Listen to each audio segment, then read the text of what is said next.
We'd like to welcome each and every individual to Voices of Integrity podcast for the Top Gun Sales Bootcamp training. We got a lot to go over today. Nora, what you got? I had 40% for yesterday. And not sure how to kind of explain it. Had an experience with a potential client that the decision maker might have not been the decision maker. And Right. so it's pretty cool to So you have the decision sway maker, them but then you have both. you have the influencers, and then you have soft power and hard power. And so, like, this is where the personalities and understanding. How are you guys doing on going through your next course? Not. Any ideas why?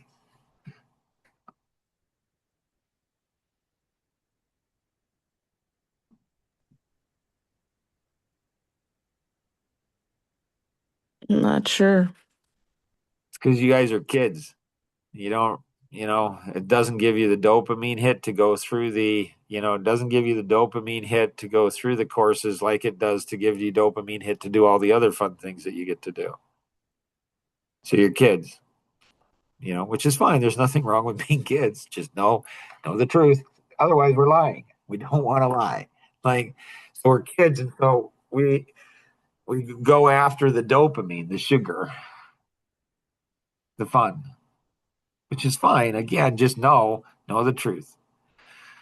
So in the personalities, there's a whole bunch of courses out there. In these courses, you're not gonna get in a sales situation. You're not gonna get in a sales situation where if you'd have learned something, then you'd have gotten the sale, and you didn't learn it because you didn't learn it. You don't know what you don't know. So you don't know the true cost of something you don't know. I don't know if that makes any sense. So it's great that Nora has had enough training, coaching, mentoring to be aware and cognizant of the fact that, dang, there is a sleeper. It's an iceberg. So, let's say you guys are in the mortgage industry, you're a loan officer, or we could do building. We could do a building. We could do, I don't know, a greenhouse. Like we could do that. We could do that. And so you guys come over and you bid out a greenhouse, and I'm excited. Yep, that one. I like these guys. These guys are gonna get it done. Lee, I don't have to deal with it. My wife's gonna be happy. She's gonna be really happy. And you go and say, so Mr. Borismo, what do you think about it? It's like, yeah, we're good. So you're good with going forward? Oh, sure, absolutely. Well, honey, what do you think? And she's like, oh, yeah, no, that sounds really good. Yeah, absolutely. And you guys got the sale. What happens? I'm a driver. She's an amiable. What happens after you guys leave? You guys fight. No, we don't. We don't fight. No, no, no. What would we fight about?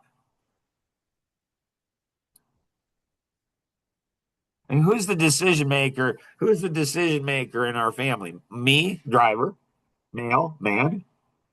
Me, the male man, the driver, the alpha male. Who's it? Who's the decision maker? Me or my wife? Your wife. Who thinks they're the decision maker?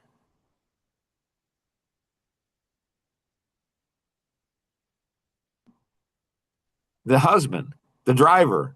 The driver thinks he's the decision maker. So how does somebody who's 62 years old know that he's really not the decision? Is he just an amazing student?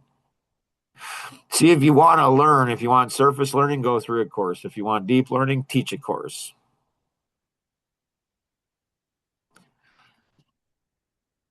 I hope, I like, I just am so excited to see somebody catch up to me in learning. They won't. They can't. They're not willing to do the work. They're not willing to make the sacrifice. They're not willing to take the risk. They'll never catch me. Why not?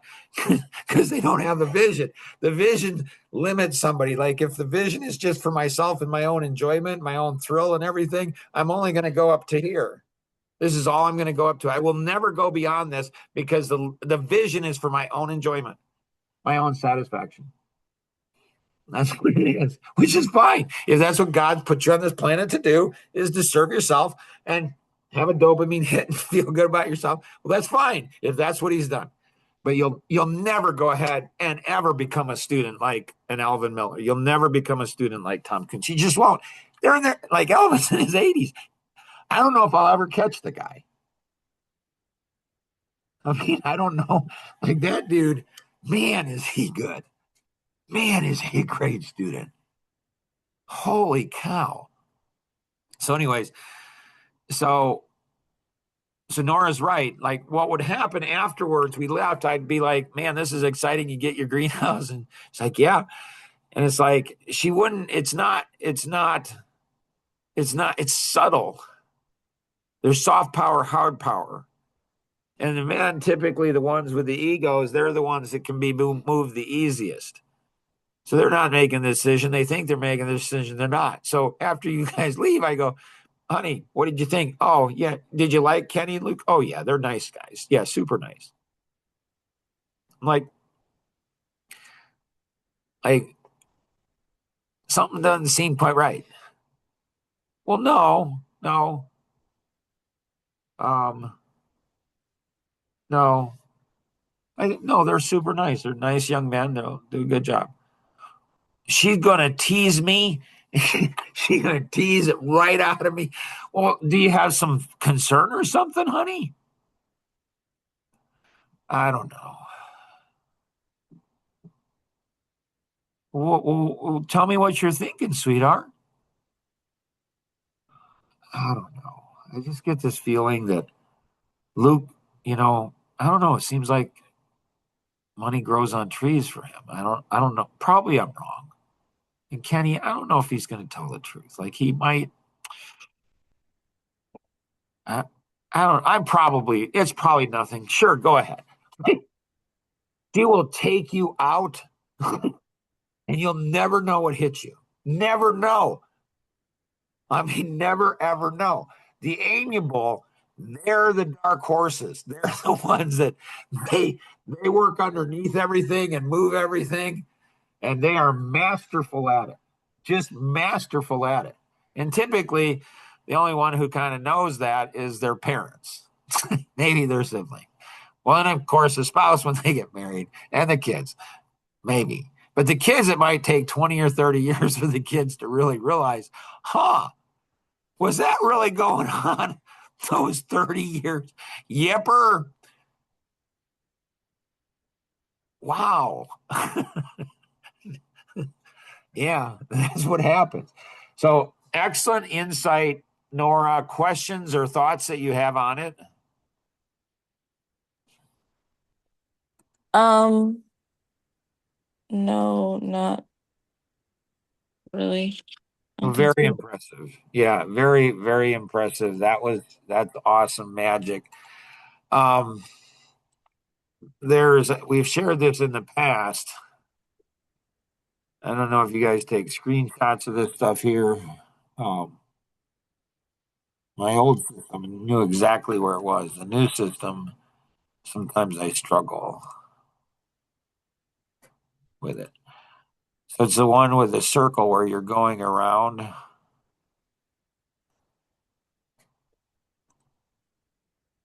Dogs. So you're going around in it and you're circling it and it. So here's the 4 levels of sales. So that's good. Oh, here it is. A master strategy for precise selling. So the driver and the expressive tends to rush in too quick. So this is why Nora has a huge advantage over the rest of us when she's in flow. When her mind is in flow, she has an advantage. It's like the body and a chiropractor.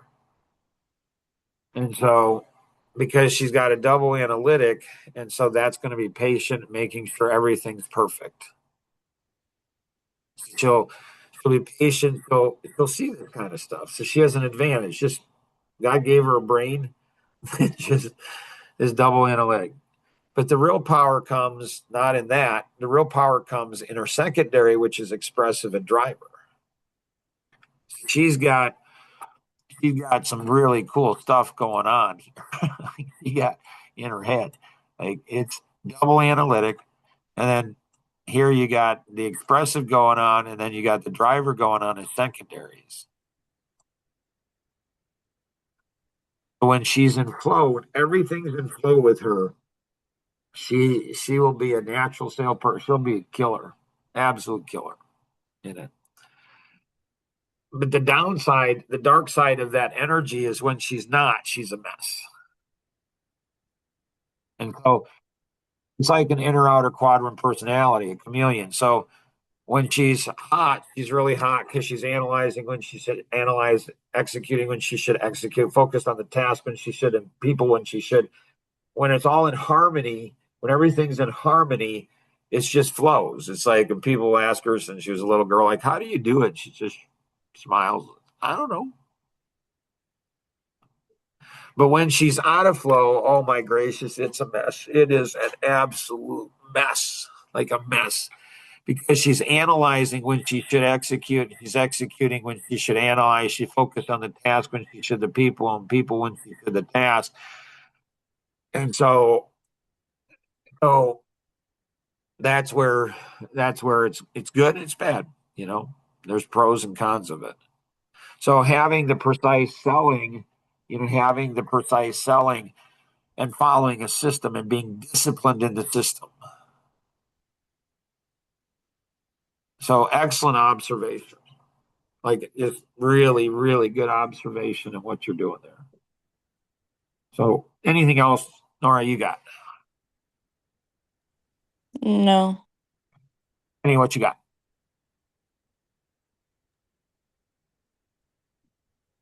We had a client I think it was last year. The did like a small job, a small repair for her.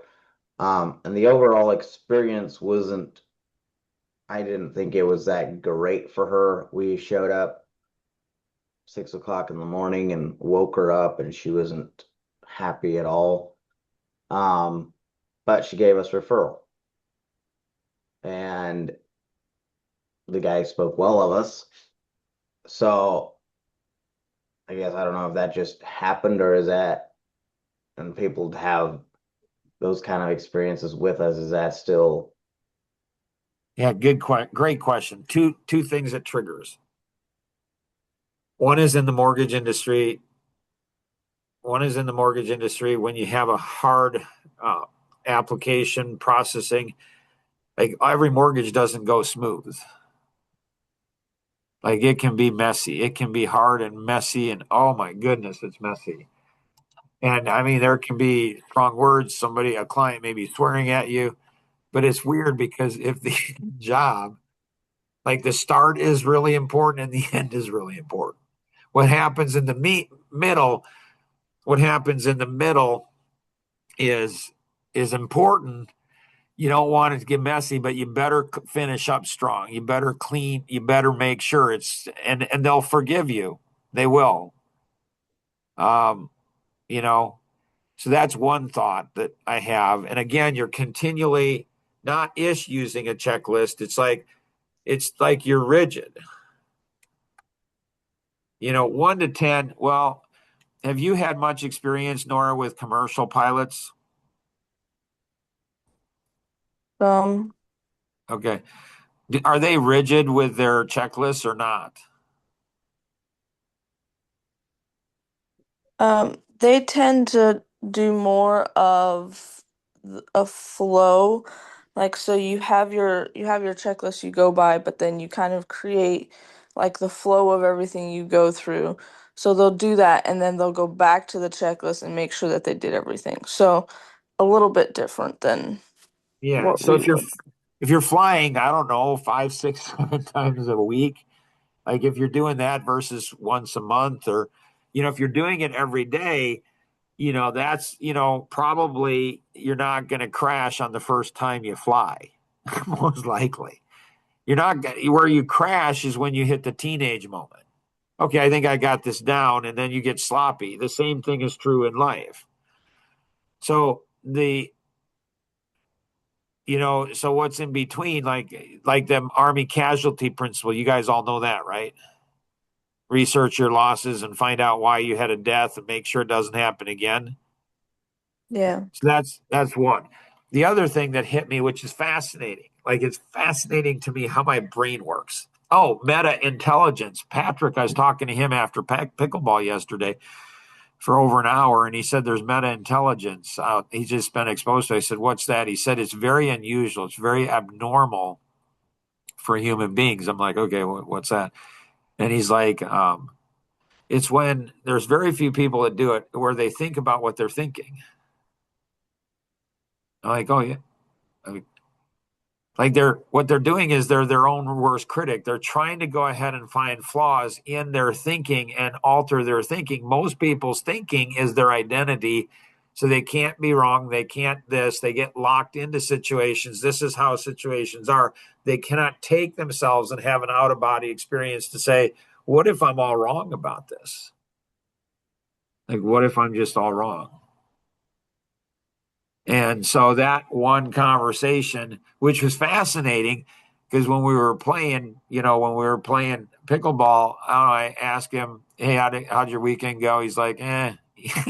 So he was leaving. Everybody was leaving. He was leaving. I don't know. I don't know. I just like, hey, was that a wife situation or a wife situation or a kid situation? We had the most fascinating conversation. So meta intelligence, I'd pursue that like crazy. The thing that came to mind is 20 years ago and this is important, write this down. You probably won't see the significance of it now, but you will in the future. And this is true not only for business, but for life. And so Ginger Ann, they called her the golden child. She actually thought her parents kind of knew what they were doing ish. She thought that rules were there to protect her and help her. And so she actually, followed a lot of the rules. And so she was not a problem child for the most part. Like she was a good kid. And so once during the day, she said to me, she was probably 16 years old, 15, 16.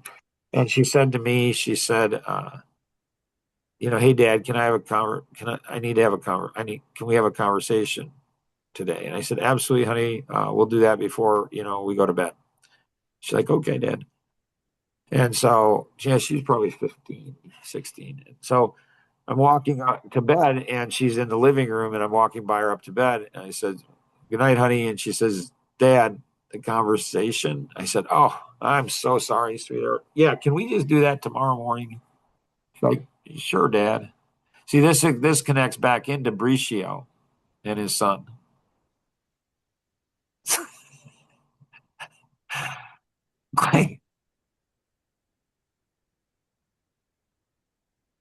like how do you have like how do you know this stuff, Mark? You just have a lot of pain in your life. So she's like, yeah, sure, Dad.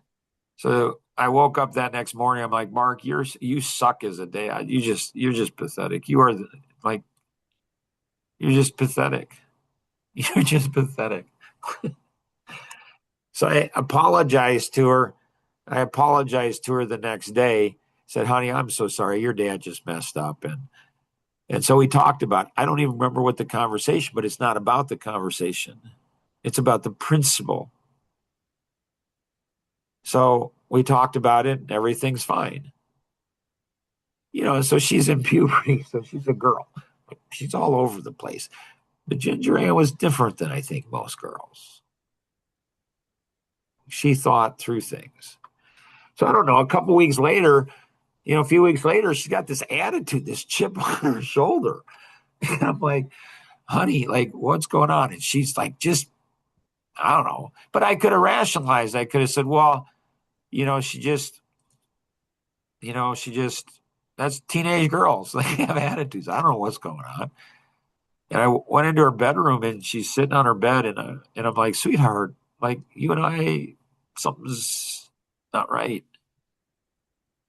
And she goes ahead and looks at me and she says, you know, Dad, that a couple weeks ago when I asked you to talk to me, I said, yeah, honey.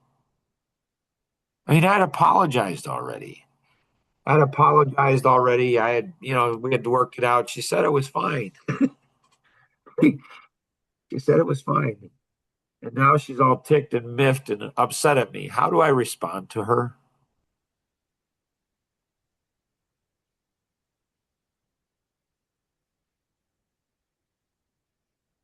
I mean, knowing me, how do you guys think I responded?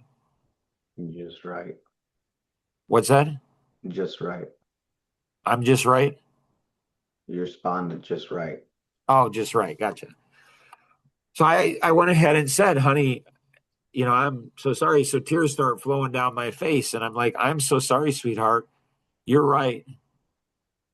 Dad messed up. He screwed up. And there's tears and she's crying. I'm crying. Everybody's crying. And it's like, you know, honey, your dad apologized. I'll apologize. I'll apologize again. And I'll apologize 100 times if I need to. See, I heard her at a heart level and I felt it. And she felt it. And it never came up again. And so with Bricio, like you guys have never had, you know, a 15-year-old daughter that you broke her heart. She didn't even know her heart was broken, but she's 15. Like, you know, she doesn't know. So what's funny, what's interesting is what triggered that is when Kenny went ahead and said about the client.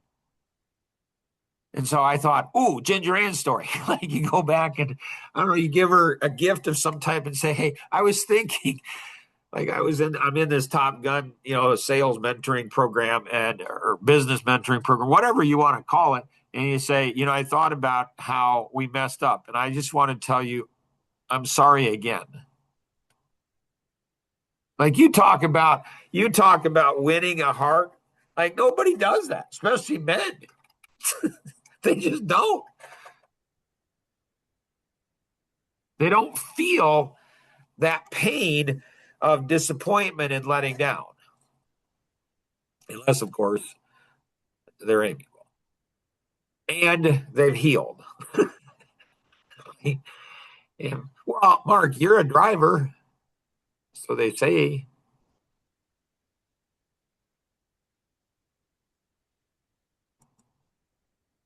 It's amazing to me how I could be such a poor, sucky dad and mess up so bad. And then all of a sudden I'm spectacular, but I ended spectacular. Better to suck and then end spectacular. So this is where, you know, that podcast, I think tonight with Bricio and his son, like, you know, we just tend to say, okay, it's okay. No, we don't know. I don't know his son. I don't know the age.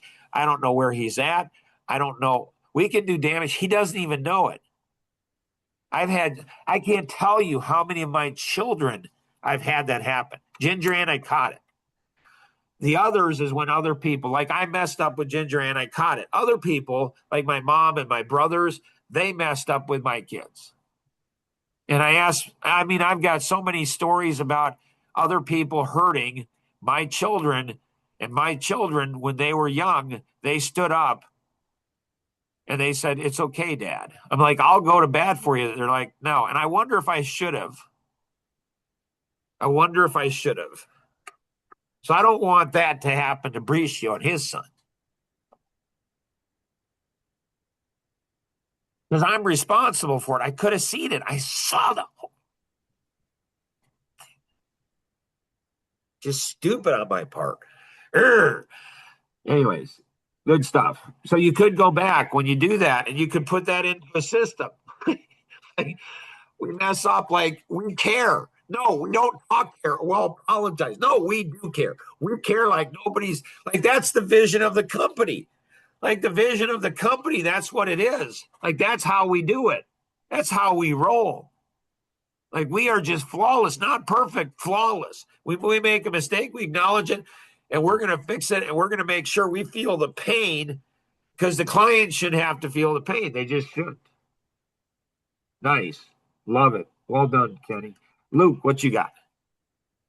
What do you do when, talked to someone, a prospect last week, and they had death in their family just recently. It's like, I don't know what to do with that. Yeah, it's a tough one. Because everybody's different. I can personally attest to that. So I experienced that myself with my son 6 years ago. So I like it when people talk about him. I don't know if other people do. I think they do. So with Bricio and was it his grandfather or his dad? Grandfather. Grandfather. Yeah. So, like, what was your grandfather?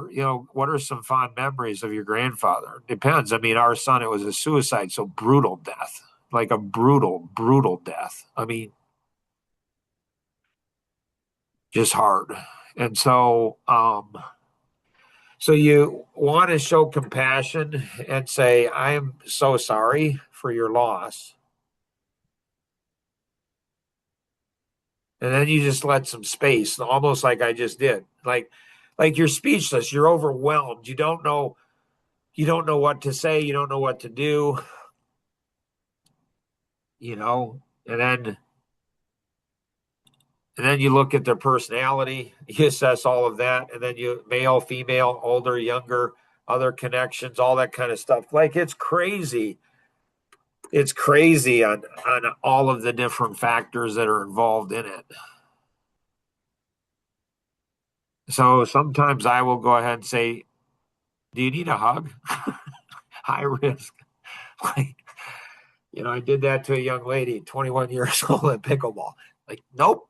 Okay, copy that. Like, but she was, tearing up, and it's like, do you need a hug? Nope, I'm not a hugger. Okay, that's fine. So, but she knew, hey, he cares. Like, he cares, and he doesn't and so, um, like if I was there, I think I'd know what to do. But because I'm not there, I don't see the personality, don't feel the energy of that situation, what it is, what kind of loss is it expected? Is it unexpected? Is it tragic? You know, I think that good memories, like if you get somebody thinking about the memories, like they're not dead. They don't have to be. They don't have to be. They like their memories and what they did. And so people like to share those things. Does that make sense, Luke? Mm-hmm. See, and this is like this one here. Yep, this one's going to be a favorite. So, Nora, if you could go ahead and just let David know that this is a favorite here. Like, should this be a favorite of you guys in onboarding people? Honestly, I don't know. So there's a brutalness about business. You got to make money. You got to have profit. You've got to have and you're investing and you're growing and you're doing all of this stuff. So it's very mechanical. It's very warlike. It's very warlike. But can you shift gears from like it's got to be profitable? It's got to do this. You want to pay your team really good. You want to pay them good wages. You want them to have a good family balance. You want all of those things. This is hard. It just is hard. It's just hard. It just is. And so it's a war. But then you see some of the American soldiers, they're killing machines. I mean, they've got guns and everything else around. They're killing machines. I mean, they're killing machines. And then the little kids run up to them and they have suckers and candy. Like, that's just awesome. It's just heartwarming. It's like, here's a man that'll put his life at risk for his country, for the freedom, for everything. Like, holy cow. And he's a killing machine. That's his job. Like, boom.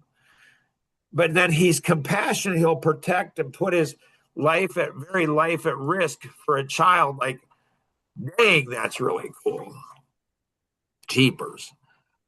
It's like the 4th of July or something. Like, we should sing a song, or we should. Anything else you guys have? All right.